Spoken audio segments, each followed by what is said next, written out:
సదాశివసమారంభం శంకరాచార్య మధ్యమం విధుశేఖర భారతి పర్యంతం వందే గురు పరంపరం. ఎత్ర యోగేశ్వర కృష్ణ ఎత్ర పార్థుర్ధనుర్ధర తత్ర శ్రీ విజయోర్భూతి ధ్రువార్ని తిర్మమ. ఈ ధనుర్మాసంలో మనం 13వ రోజులకి ప్రవేశించాం. ఈరోజు అమ్మవారు చెప్పే పాశురం ఏంటంటే పుల్లిన్ వాయ్ అనే పాశురంతో మొదలు పెడుతుంది.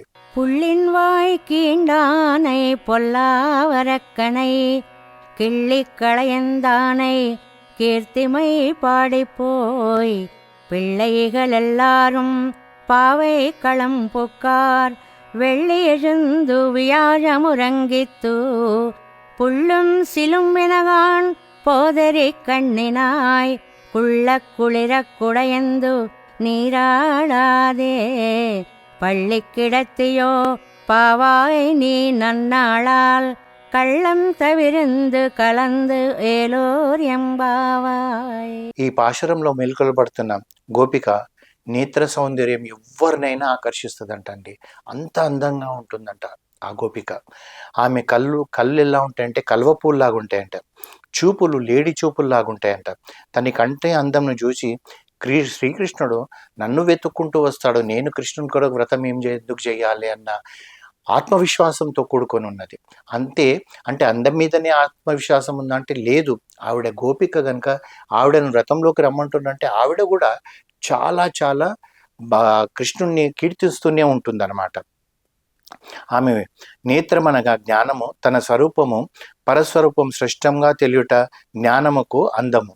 ఆ విధంగా ఉన్న ఆ తల్లి నిద్రలేపుతున్నట. అయితే లేపుతున్నప్పుడు వీళ్ళు ఒక విషయం చెప్తున్నారు. బకాసురుని నోటిని చీల్చిన శ్రీకృష్ణుని, దుష్టరావణ్ణి 10 తలలు గిల్లిన పారవేసిన రాముణ్ణి కీర్తి గానం చేసు పోయి తమ తోటి పిల్లలందరినీ వ్రతక్షేత్రంకు చేరినారంట. అయితే వీళ్ళు వ్రతక్షేత్రం చేరుతున్నప్పుడు వీళ్ళు ఏం కీర్తిస్తున్నారంటే బకాసురుడి నోటిని, అంటే బకాసురుడు అనే ఒక కొంగ నోటిని చీల్చేశాడు కృష్ణుడు. అది రాక్షస రూపంలో బకాసురుడి రూపంలో వచ్చినందుకు. అదేవిధంగా దుష్టరావణుడు 10 తలను రామచంద్రముడు గిల్లేసి సీతమ్మను వెనక్కి తీసుకొచ్చాడంట. అయితే ఇక్కడ మనం చెప్పుకోవాల్సింది అంతే ఏంటంటే ఈ బకాసుర వధ కథను చెప్పినారని మనకు తెలుసు. అంటే ఈ బకాసుర వధ ఏంటంటే కొంగ ఏ విధంగా ఉంటుందో అంటే కొంగ జపం అంటారండి. ఈ కొంగ జపం అంటే ఏంటిదో అంటే కొంగ చూడ్డానికి తెల్లగా ఉంటుంది. ఆ నీళ్ళలో నిలబడి ఒక కాలు మీద జపం చేస్తుంటుంది. ఎవరు చూసినా గారు ఏమనుకుంటారంటే అబ్బో ఎంత గొప్ప భక్తితో చేస్తుందండి అనుకుంటారు. అది చిన్న చూపుతోటి ఆ నీళ్ళల్లో చేప కనబడంగానే తనుక్మని తినేస్తుంది అనమాట. అంటే దొంబం స్వభావం, అంటే లోపల ఒక రకం పైన ఒక రకం. అంటే లోపలనేమో తినాలన్న ఆశ రాక్షస మనస్తత్వం, బయటికి మాత్రం తపస్సు చేస్తున్నట్టుగా ఉంటుంది. ఎవరు? ఈ యొక్క బకాసురుడు. మరి రావణాసురుడు ఎలా ఉన్నాడు? అహంకారం, నన్ను మించిన వాళ్ళు లేరు, నన్ను ఎవరేం చేస్తారు, 100 యోజనాలు దాటి నన్ను వచ్చి యుద్ధం చేస్తారా అని సీతమ్మ తల్లితోటి ప్రగల్భాలు పలికి సీతమ్మ తల్లిని అనరాని మాటలన్న ఆ రాముడు అలాంటి అహంకారం. అంటే ఒకరేమో దానికి గుర్తుగా, ఒకరేమో దీనికి గుర్తుగా ఉన్నారు. ఇదే సీతను రావణుడు అపహరించుట, రావణుడు సంస్కరించడానికి రాముడు ఎన్నోసార్లు ప్రయత్నం చేస్తాడు. ఎంతో మందిని పంపిస్తాడు, హనుమాన్ పంపిస్తాడు, అంగదుడిని పంపిస్తాడు. అయినా వినకపోతే అప్పుడు బాణం వేసి అతన్ని చంపేశాడు. అంటే గిల్లి పారేసేశాడు. బకాసురుని కృష్ణుడు రావణుని రాముడు చంపట తన కోసమే అని గోపికలు ఆనందించుచున్నారు, కీర్తించుచున్నారు. వాళ్ళ గానంలో ఇటు కృష్ణుణ్ణి ఇటు రాముణ్ణి వాళ్ళు ఎంతో గొప్పగా వాళ్ళు కీర్తిస్తున్నారు. అయితే ఇక్కడ మనం ఏంటంటే రావణాసురుడి దగ్గర ఉంది ఏంది? అజ్ఞానం. అయితే ఈ అజ్ఞానాన్ని చంపాలంటే దైవ సంపద రావాలి, జ్ఞానం రావాలి. ఆ జ్ఞానం వచ్చినప్పుడే మనకి ఏమవుతుందో అంటే మనము చెడు పనులు చేయకుండా ఈ మానవ జన్మ సార్థకం చేసుకొని ఆ గోదాదేవి చెప్పినట్టుగా ఆ శ్రీహరిని చేరే అవకాశం ఉంటుంది. ఈ పాశురంలో సమయ సందర్భంను బట్టి పెరియల్వారు మేల్కొల్బడినారని గ్రహించవచ్చును.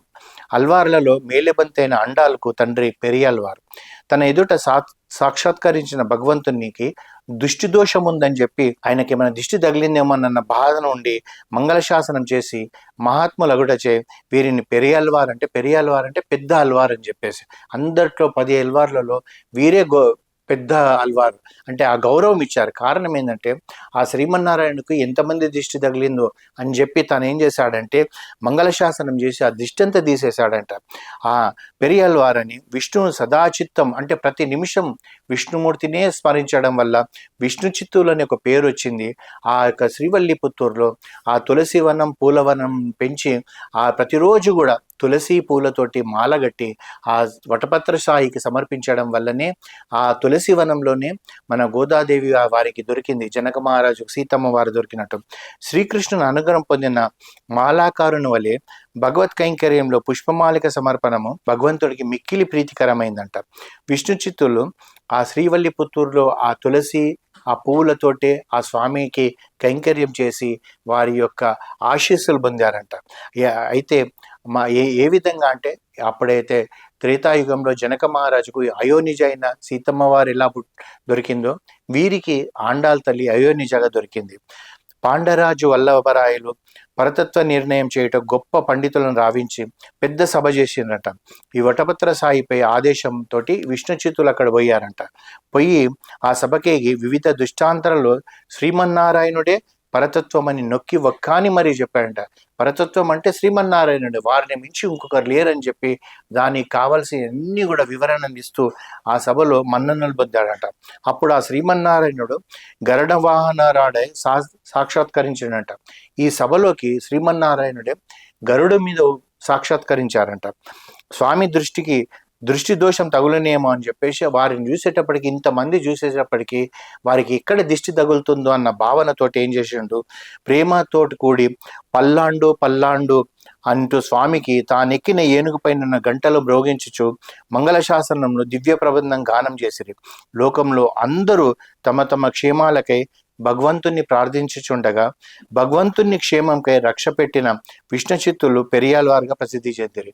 చూడండి, మనం అందరం కూడా విష్ణు సహస్రనామం చేస్తాము, లేకపోతే లక్ష్మీ అష్టోత్తరం చేస్తాము. ఏది చేసినా కానీ మనం ఏం చేస్తాం, మన క్షేమం గురించి అడుగుతాం. ఓ విష్ణు సహస్రనామం అయినాక శ్రీ మహావిష్ణు స్వామి, నన్ను మా కుటుంబ సభ్యులని అందరినీ మంచిగా చూడు, మా అమ్మాయికి పెళ్లి కావాలి, మా అబ్బాయికి ఉద్యోగం రావాలి, నాకు మనమడు పుట్టాలి, ఇలాంటి కోరికలే కోరుతాం. కానీ ఇక్కడ విష్ణు చిత్తుల వారు ఏం చేశారంటే భగవంతుని క్షేమం కొరకు ఆయనకు దిష్టి తగిలితే నా స్వామికి ఏమవుతుందో, ఆరోగ్యం ఏమవుతుందో అని చెప్పి ఆ విష్ణు చిత్తులు ఆయన కొరకు పల్లాండు పల్లాండు అని గానం చేయడం వల్ల పెరియాలవారుగా ప్రసిద్ధి చెందారంట. శ్రీకృష్ణుని పొందుటకై తానుగా ఎట్టి ప్రయత్నం చేయని సిద్ధోపాయ నిష్ఠ అయిన ఈ గోపికను ఈరోజు మేల్కొల్పారంట. మనం ప్రతిరోజు చెప్పుకున్నట్టుగానే ఇక్కడికి 80 కిలోమీటర్ల దూరంలో ఆందోళన అనేది ఉన్నది. అంటే సంగారెడ్డి తర్వాత అక్కడ స్వయంభూ శ్రీరంగనాథుడు వేంచేస్తున్నాడు. వారిని దర్శించుకొని వారి ఆశీస్సులందరూ పొందాలని నేను మీ అందరినీ ప్రార్థిస్తున్నాం. సర్వం శ్రీకృష్ణార్పణమస్తు.